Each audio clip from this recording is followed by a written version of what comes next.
अस्सलाम वालेकुम dear students. उम्मीद करता हूँ आप सब खैरियत से होंगे। तो आप देख रहे हैं हमारा YouTube channel Hamad education academy.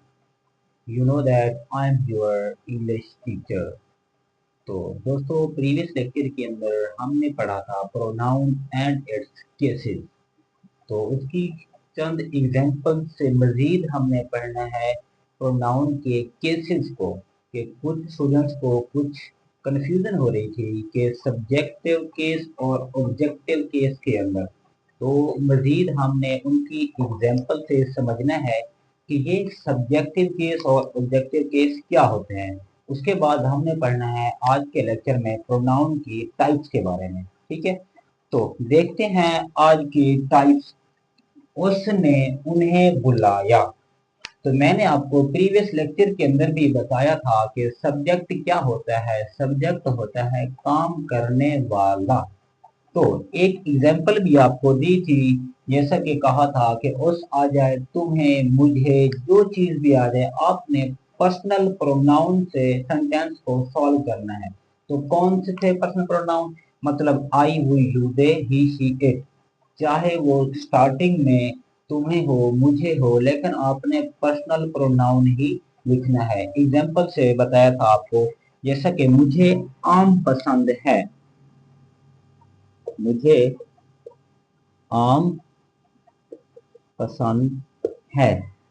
तो यहाँ पर मुझे की इंग्लिश तो बनती है मी, लेकिन मैंने लगाया था आई। क्या लगाया था? आई। तो आई क्यों लगाया था भाई? तो मैंने कहा हुआ है आपको, यहाँ पर कौन आम पसंद कर रहा है? मैं, मतलब मुझे यहाँ पर एज अ सब्जेक्ट के तौर पर आ रहा है। इसीलिए मैंने इसको सब्जेक्टिव फॉर्म में लिखा। तो आई सब्जेक्टिव फॉर्म था मी का, तो मी यहाँ नहीं लिखा मैंने। तो इसी तरह आज हमने एग्जाम्पल को समझना है सब्जेक्ट और ऑब्जेक्टिव केस की। ठीक है, तो उसने उन्हें बुलाया। किसने बुलाया? कौन है जो एज अ सब्जेक्ट के तौर पर काम कर रहा है? उसने, मतलब ही या शी, आप दोनों में से कोई एक ले सकते हो। मतलब ही।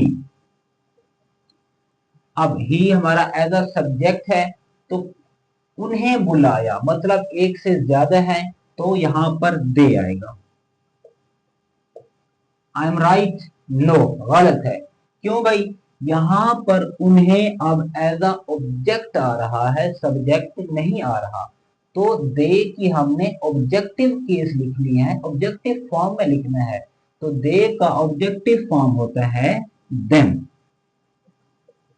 यही थी बच्चों को कंफ्यूजन कि सब्जेक्ट और ऑब्जेक्ट केस का उनको अंदाजा नहीं हो रहा था। बेटा, जो मैंने आपको पहले भी कहा है, एज अ ऑब्जेक्ट आए उसकी ऑब्जेक्टिव केस लिखो। जो एज अ सब्जेक्ट के तौर पर काम कर रहा हो वो एज अ सब्जेक्टिव केस लिखो। देखते हैं नेक्स्ट एग्जांपल। तुमने मुझे पहचान लिया। तुमने तो कहा हुआ है, यहाँ पर तुम हो, तुम्हारा हो, तुम्हें हो। तो आपने क्या लिखना है? सब्जेक्टिव केस लिखना है, पर्सनल प्रोनाउन। तो आई, वी, यू, दे में से इसका क्या आता है? तुम का यू। लिखो भाई यू। लिख लिया।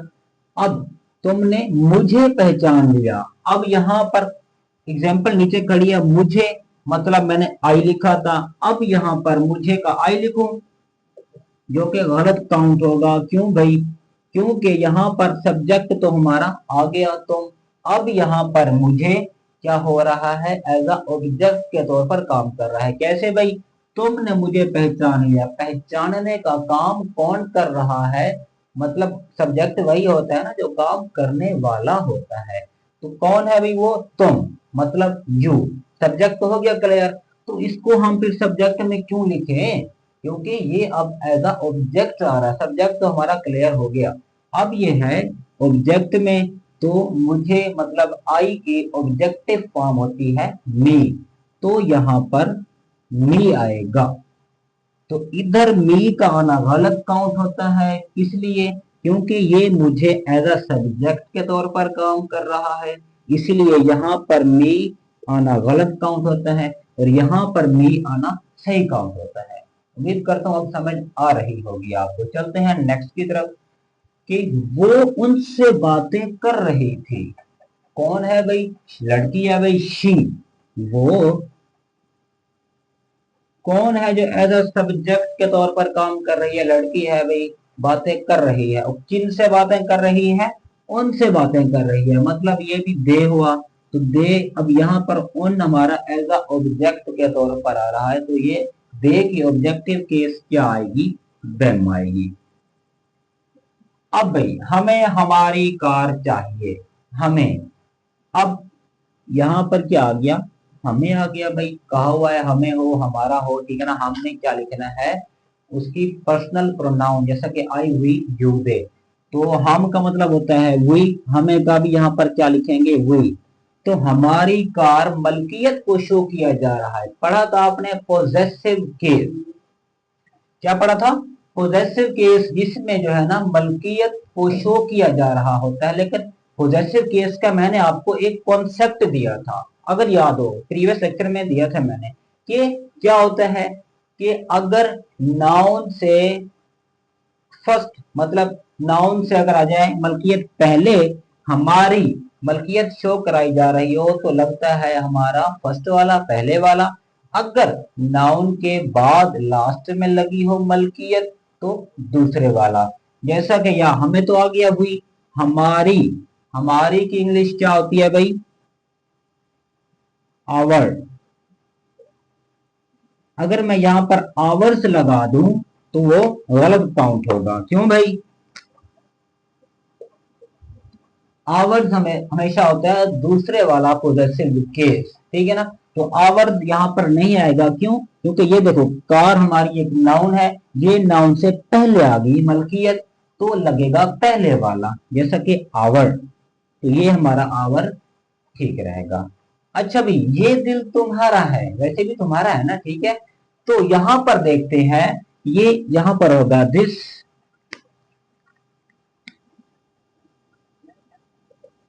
अब भाई मलकियत कहां पर शो की जा रही है? नाउन से पहले या बाद में? देखो भाई, ये नाउन है हमारा दिल, चीज का नेम है ना नाउन, नाउन के बाद में की जा रही है, मतलब लास्ट में। तो दूसरे वाला योर नहीं आएगा यहाँ पर, फिर क्या आएगा? योर्स आएगा, क्योंकि योर पहले वाला, योर्स दूसरे वाला। तो ये लास्ट में जो है ना मलकियत शो की जा रही थी, इसीलिए ये लास्ट वाला। तो उम्मीद करता हूं ये ऑब्जेक्टिव केस और सब्जेक्टिव केस आपको अब समझ आ गए होंगे। ये थे आम तरीके जनरल वे में। अब चलते हैं बेसिक का, अब चलते हैं एडवांस की जानिब। कुछ स्टूडेंट्स को ये भी कंफ्यूजन रहती है कि कुछ सेंटेंस होते हैं, कहते हैं कि ये भी सही है, लेकिन गलत होते हैं। आपने कॉन्सेप्ट समझना, रट्टा बिल्कुल नहीं लगाना। आइए चलते हैं अपने एडवांस लेवल की तरफ। जैसा कि हमें एक सेंटेंस दिया गया है, Ahmed and me went to market. क्या बताया हुआ है? जो एज अ सब्जेक्ट के तौर पर काम करते हैं, वो सब्जेक्टिव केस में आएंगे और पर्सनल प्रोनाउन के साथ आएंगे। तो कौन है वे इधर? एक है अहमद और मैं, मतलब अहमद और मैं मार्केट गए। तो यहां पर क्या हुआ? मैं की इंग्लिश होती है आई, तो यहां लगा हुआ है मी। अब आपने बताना है क्या मी सही है या गलत है। मी यहां पर गलत तस्वर होगा। क्यों? क्योंकि ये एज अ सब्जेक्ट के तौर पर अभी हो रहा है, ऑब्जेक्ट नहीं लगा अभी तक। अगर ऑब्जेक्ट होता तो मी को ऑब्जेक्टिव केस में लिखते हैं, लेकिन यहाँ पर सब्जेक्ट है, तो मी का सब्जेक्टिव केस क्या बनता है? वो होता है आई। तो यहाँ पर फिक्रा बनता, Ahmed and I went to market. अच्छा भाई, उसके बाद होता है आई एंड माई वाइफ। तो कुछ स्टूडेंट्स कहते हैं कि आई की जगह पर यह होता है मी एंड माई वाइफ, कि ये सेंटेंस सही रहता है, me and my wife are thinking to go abroad, ठीक है ना। तो यहां पर भी मी क्या होता है? गलत काउंट होता है। क्यों भाई? क्योंकि मी तो होता है एज अ ऑब्जेक्टिव केस के तौर पर, लेकिन हमने क्या लिखना है यहाँ पर? सब्जेक्टिव केस में लिखना है भाई, कि जो काम करने वाले हों, ठीक है ना। तो यहाँ पर मी क्या है? गलत काउंट होगा। यहाँ पर आई एंड माई वाइफ ये ठीक रहेगा। उसके बाद आपके लिए क्वेश्चन है the teacher told Ali and me to do our homework. अब आपने बताना है, कमेंट बॉक्स के अंदर अपनी राय देनी है कि यहाँ पर ये जो मी है क्या सही आया है या गलत आया है। तो उम्मीद करता हूं ये बेसिक से एडवांस लेवल तक आपको समझ आ गए होंगे। अब चलते हैं प्रोनाउन की टाइप्स की जानिब। अच्छा भी दोस्तों, अब देखते हैं प्रोनाउन की टाइप्स, ठीक है ना। तो प्रोनाउन की टाइप्स क्या होती है? इंट्रोगेटिव प्रोनाउन, जैसा कि नाम से ही जाहिर है, जैसा कि जिसके अंदर क्वेश्चंस किए जाते हो वो हमारे होते हैं इंट्रोगेटिव प्रोनाउन। तो कौन कौन से होते हैं भाई? जैसे कि हु हो गया, होम हो गया, विच हो गया, व्हाट हो गया, व्हाट एवर हो गया, वेन एवर हो गया, ठीक है ना भाई। तो मतलब ये शॉर्ट फॉर्म है, इनको कहते हैं WH फैमिली वर्ड। अगर ये सेंटेंस के स्टार्ट में हो, मतलब एज अ क्वेश्चन पूछे जा रहे हो, तो वो आपके कौन से प्रोनाउन होंगे? इंट्रोगेटिव प्रोनाउन होंगे। देखते हैं एग्जाम्पल के साथ। जैसा कि एग्जाम्पल है who are you, who are you, तुम कौन हो। अगर मैं इसी हु की जगह कोई नाम लिया होता, जैसा कि तुम अहमद हो, तुम अली हो, ठीक है ना, तुम आकिब हो, तुम हमाद हो, ठीक है ना, मतलब किसी का नेम लिया गया है, तो उस नेम की जगह हमने तारीफ भी पढ़ी थी प्रोनाउन की, कि जो नाउन की जगह वर्ड, जो भी वर्ड इस्तेमाल होते हैं वो हमारे प्रोनाउन होते हैं। लेकिन हमने उनको फिर अलग अलग टाइप्स के अंदर डिवाइड किया हुआ है।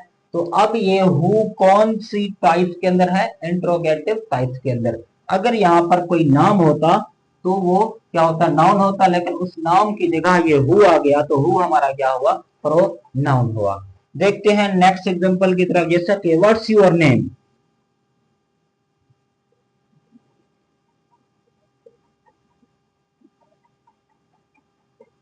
व्हाट्स योर नेम, आपका क्या नाम है? आपका नाम तो होगा कोई, तो मतलब नाम की जगह क्या आ गया? वर्ड्स आ गया, तो वर्ड्स भी हमारा क्या हुआ? प्रोनाउन हुआ। तो उम्मीद करता हूं ये टाइप समझ आ गई होगी। अब चलते हैं जो है ना नेक्स्ट टाइप की तरफ, डिमोन्स्ट्रेटिव प्रोनाउन। बचपन में पढ़ा होगा आपने कि 3 से 4 ये वर्ड्स होते हैं, जैसा कि दिस, दैट, दीज, दोज। ये 3 से 4 वर्ड्स हैं, इनको बोलते हैं डिमोन्स्ट्रेटिव प्रोनाउन। पहले भी आपको बता, रटना बिल्कुल नहीं है, कॉन्सेप्ट के साथ चलना है भाई, ठीक है ना। इनमें से आपकी सिर्फ एमसीक्यूज ही आनी है। अगर एग्जाम के अंदर ये वर्ड्स आ जाए कि दिस कौन सा प्रोनाउन है, अगर आपको कॉन्सेप्ट क्लियर होगा तो आप नीचे ऑप्शन के अंदर देखेंगे जहां डेमोन्स्ट्रेटिव आया होगा, आप उसके ऊपर टिक लगा सकते हो, ठीक है ना। क्या बड़ी बात है, क्या मुश्किल है इसके अंदर, सिर्फ कॉन्सेप्ट से देखना है, कॉन्सेप्ट। अच्छा भी ये होते क्या, किस तरह यूज होते हैं? फर्स्ट ऑफ ऑल दिस को देख लेते हैं। दिस, दिस का मतलब होता है ये, मतलब किसी ऐसी चीज के लिए यूज होता है जो के करीब रखी हो हमारे, ठीक है ना, और वो भी सिंगल चीज के लिए इस्तेमाल होता है। जैसा कि this is a marker, this is a white board, ठीक है ना, ये होता है दिस के लिए इस्तेमाल,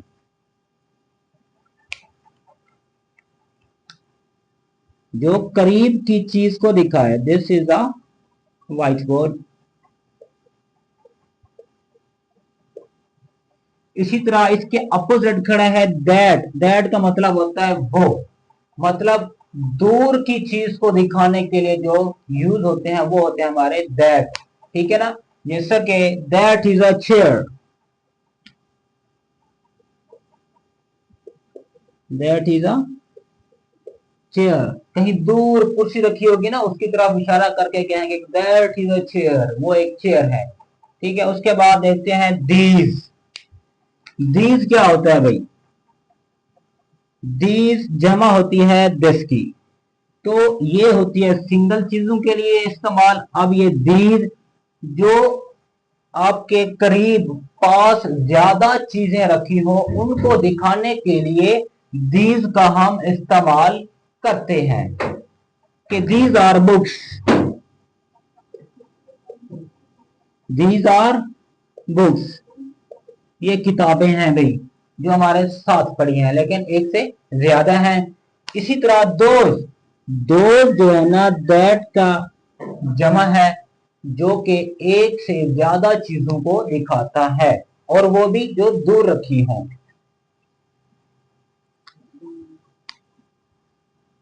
दोज आर ब्यूटीफुल फ्लावर, कहीं दूर रखे हैं फ्लावर्स भाई, ठीक है ना, उनको शो करने के लिए हमने क्या इस्तेमाल किया है, दोज का। तो उम्मीद करता हूं ये दो टाइप्स आपको समझ आ गए होंगे। अब चलते हैं नेक्स्ट टाइप की तरफ हम।